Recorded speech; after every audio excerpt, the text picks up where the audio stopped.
Hello and welcome. Today what I want to do is give you a quick ear training test. Now a lot of people on the guitar don't really ever train their ears, they're not taught to train their ears, and therefore they never really develop these skills. If you talk to other musicians, people who play different instruments such as piano, trumpet, violin, anything like that, you know, classical based instruments a lot of the time, they've got really good ears, they're trained to listen and work things out.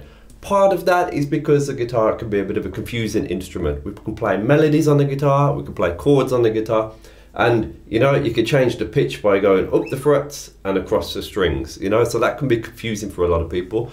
But other instruments in some ways can be simpler. Piano, if you go from left to right or right to left, the pitch goes higher or lower and each note only gets played once on the piano. On the guitar you can play the same note in multiple ways. You know, that's 3 ways of playing the E note. So it can be a little bit confusing when you're trying to work stuff out by ear.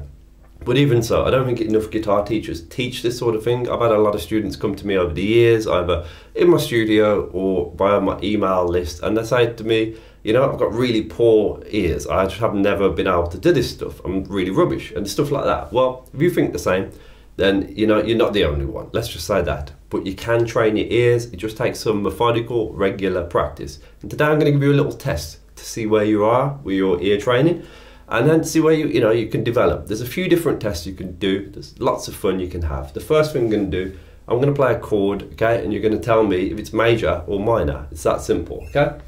So you're not going to see the chord, okay? So tell me if this is a major chord or a minor chord.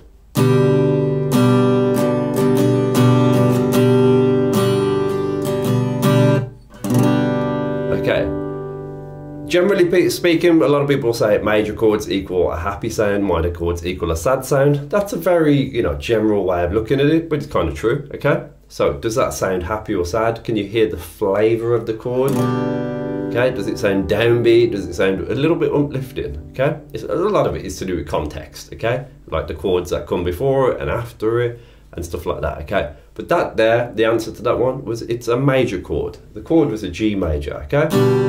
Right, so we're going to do another one, okay? And I'm going to play a different chord now. You can tell me whether it's major or minor.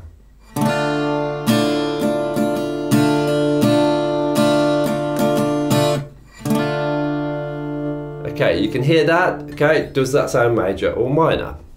Now you might think, well, it's obvious, you know, it's a minor chord, or you know, you might think it's a major chord, but you can hear it. It's a D minor chord. Okay, there you go. And it sounds a little bit like downbeat, you know, a little bit downcast. So that's the sort of thing you're listening to, okay? So there you go. Hope you got that right. If you didn't, don't worry about it, okay? Now the next thing I'm going to do is have a quick look at melodies. I'm going to play the high E string open, okay? And I'm going to play 2 notes after it, both on the high E, okay? So high E string open, and then 2 notes, and they are. Okay, see if you can work that out.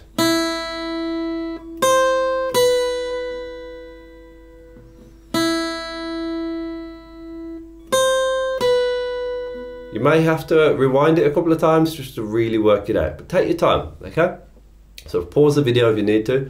The melody there, the little 3-note melody was this. It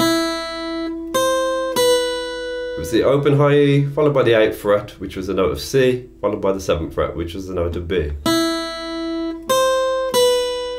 A little bit of vibrato on the end as well, okay, just for fun. Right, so that's another little thing you can do. Really, really useful that, okay? Now then, I'm going to pluck just a simple open string, and you're going to tell me what string it is. Hopefully you can work out what string it is within 10 seconds, okay? So ready, I'm going to pluck the open string now. Can you work out what that is just by listening to it without picking up your guitar? Okay, and once more. Okay, because it's really good to get used to the pitch of the sounds, be able to hear different pitches and know where they are quite quickly. You don't have to know where all the pitches are instinctively, but be able to know what the sound of an open string sounds like and what it is when you hear it on a record, and then you get that little bit closer to working it out. That note there then, it was just the open G. The 3rd string, okay? String 3, open G. Okay, nice and simple. Okay, now then, we're going to get a little bit more, slightly more intricate. I'm going to play a little melody, okay? Another little melody across 2 strings. And these notes are going to be on the D and G strings, okay, on open, 2 and 3. It's going to be a choice of those 6 notes. Okay, 0, 2, 3 on the D and G strings. See if you can work it out.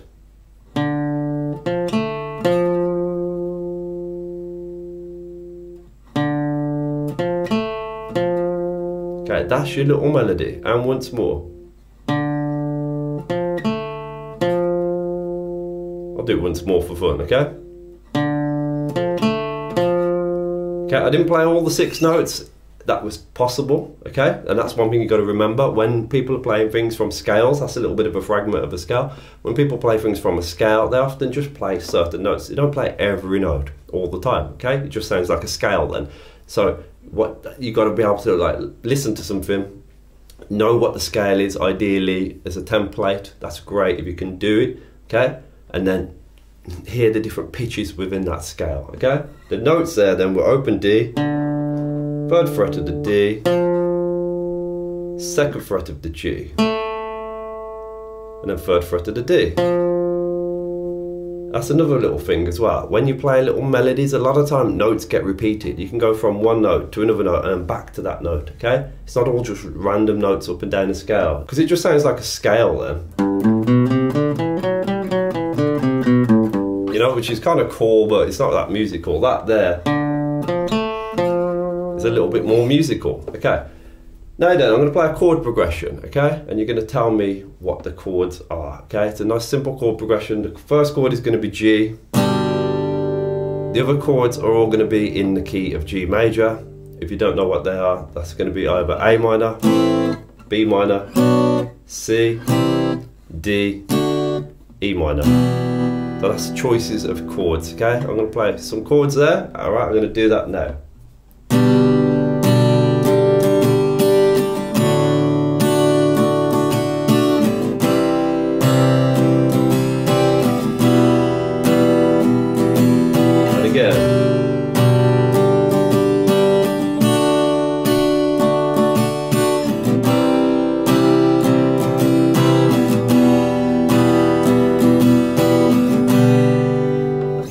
Right, so there you go. Did you manage to work out what those chords were? Remember, you had the choices of G, A minor, B minor, C, D, E minor, okay? I didn't use them all, okay? There was 4 chords in there. Hopefully you worked that out, okay? And then if you need to, just rewind the video and go back to it, okay? Listen again, try again, because nobody gets this sort of stuff first time unless I've got really well-trained ears. And like I said, if you've not done this a lot before, the chances are you probably haven't got well-trained ears, and that's perfectly okay, because you can develop this skill, okay? Just stick with it.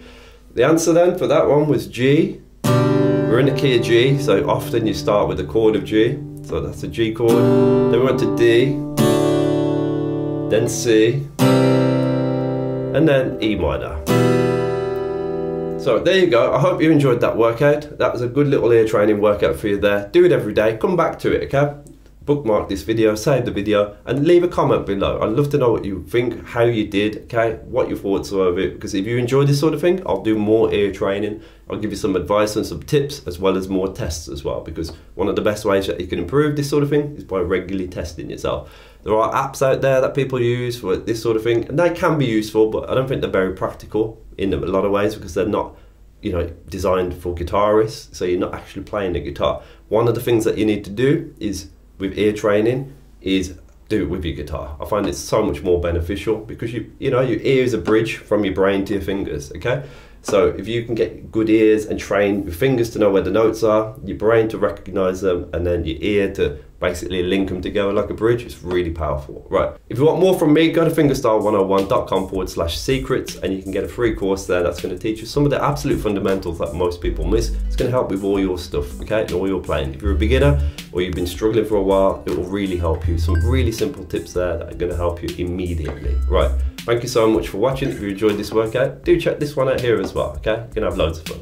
Thank you and take care. Bye bye.